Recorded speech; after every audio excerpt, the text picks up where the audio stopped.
Yeah, I think the first album that I bought is something probably quite embarrassing. Like they used to have those compilation CDs, those pop compilations, called Now That's What I Call Music. I think it was one of the early volumes that probably like Now That's What I Call Music 30 something, I imagine, because they've been going for a while already. But like that was always like a sort of kind of snapshot of what was being played on the charts at that time. So you'd have all sorts of crap pop music and a bit of dance music and a little bit of rock music as well. I think that was probably, if I'm being honest, that was probably the first album I bought, was probably one of those compilation albums. Yeah.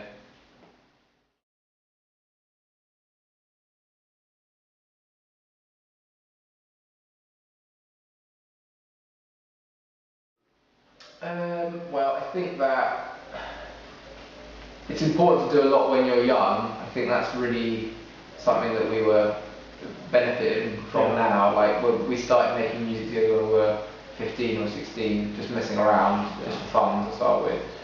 And we got better and better at what we were doing, and more confident in what we were doing. And I think that just a good thing to do when you're a young band is play live and play live in front of people. Like even if you're just playing covers, it's really important that you play in front of an audience, because the experience is so different to playing in a rehearsal room. Like when you're playing just three of you or four of you or whatever, just in a rehearsal room or in your garage or whatever, with no one watching, you're always much better than when you play in front of a crowd for the first time. It's terrifying, you know, you tense up and everything gets tricky for you. So it's just important, I think, that these days especially, to kind of make sure that if you're going to play as a live band, that you get lots of experience doing that in front of small audiences, and you know what it feels like to be on a stage and have people watch you. That's a good thing to do, I think. And then the other thing to do is to just sort of take your time with actually putting music online, because you have to really consider, now with the internet, it wasn't the way it was when we started out. Like when we started out, we made demo CDs and we took them to radio stations and waited outside radio stations to give them to DJs, and then they'd never play them anyway. But I think these days you can just put music online and people will find it, and if they like it, then it gets played. But you have to remember that as soon as something goes online, it's there forever. So you have to be really pleased with what you've done and take the time and don't just write a song and think the next day that's amazing, putting that track online, because someone might hear it and think it's the worst thing they've ever heard. You know, you want to be confident in your tracks, so you have to. It's fine to take a while, I think, with your first music that you make, and it's good to sort of pace yourself a bit.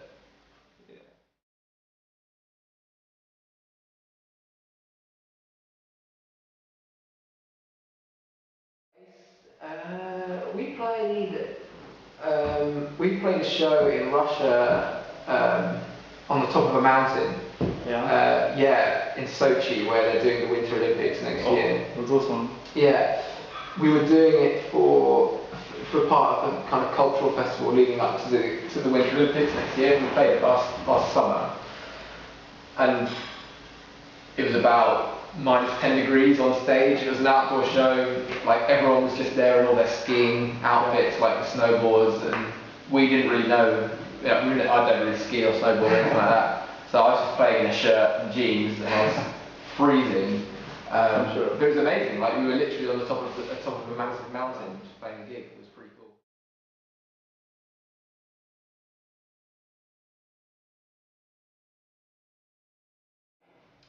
For our band, I think that the dream is just to be able to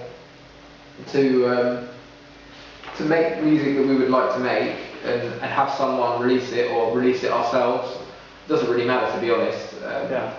I think these days the releasing of music in its current format is it's a little bit irrelevant. Like, as long as people hear the music, that's what's more important, I think. So I'd like to be able to release music that people hear in one way or another, and I'd love to be able to tour just for as long as we can at this sort of level. Like, I don't really have any particularly grand ambitions for us to be doing like stadiums or arenas, really. I mean, we've done a few arenas headlining before, and it's been okay, but I think I've always preferred the gigs that are in this size venue, anywhere between like 1,000 and 4,000 maximum. Like, that's the better perfect vibe, size. I think.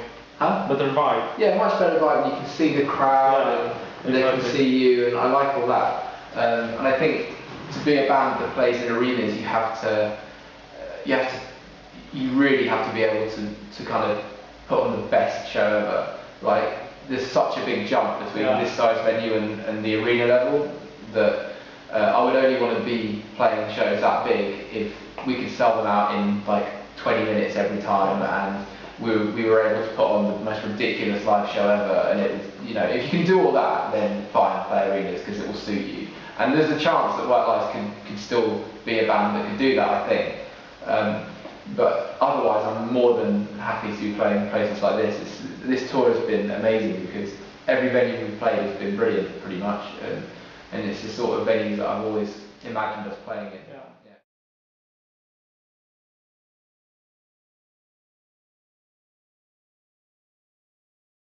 What is the fastest time you've had from writing a song from scratch and having it recorded and finished in the studio?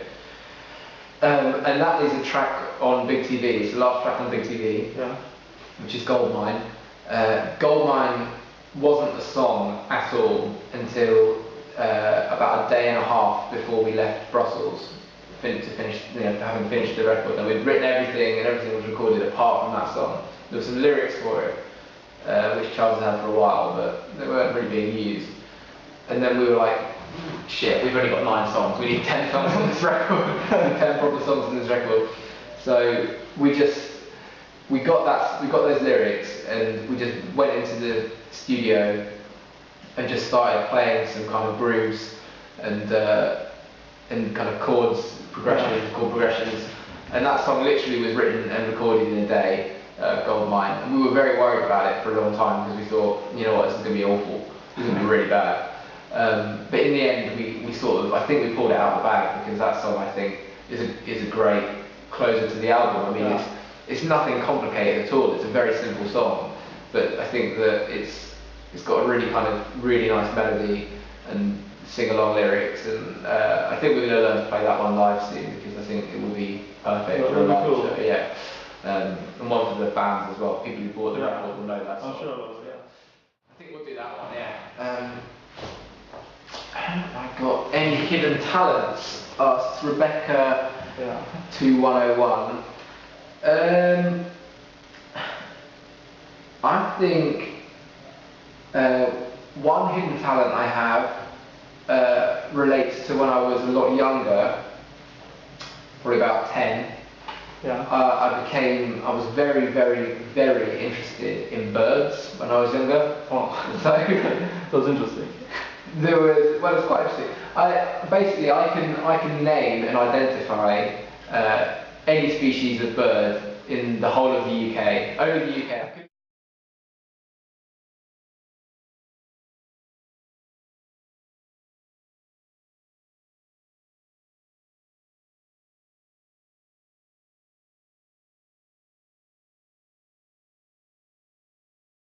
Something I was interested in, but yeah, I got obsessed by it, and I just was a ridiculous bird watcher for about 3 years of my life when I was about 9, 10, 11, and I had a very good memory at that time, and I could just honestly, you could find a picture of any bird from the UK and I could tell you exactly what it is. That's my hidden talent, I think. If someone wrote a biography about you, what do you think the title should be? And that's from, I don't even know how to say that name, but good question. I think that White Lies have kind of developed a motto over the last year, which is in relation to the way we dress and look compared to our kind of personal cleanliness habits. Because in terms of getting dressed, we're very lazy and we don't often put a huge amount of thought into what we wear.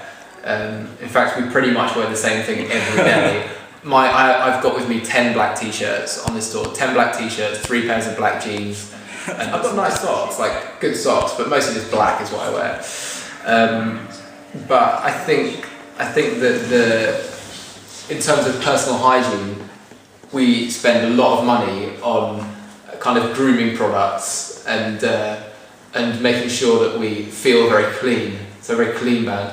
So we have this motto, which is looking acceptable, smelling exceptional. I think that if we had a biography, I think it would, a White House biography would be called Looking Acceptable, Smelling Exceptional. That's a good title. Yeah, I think so.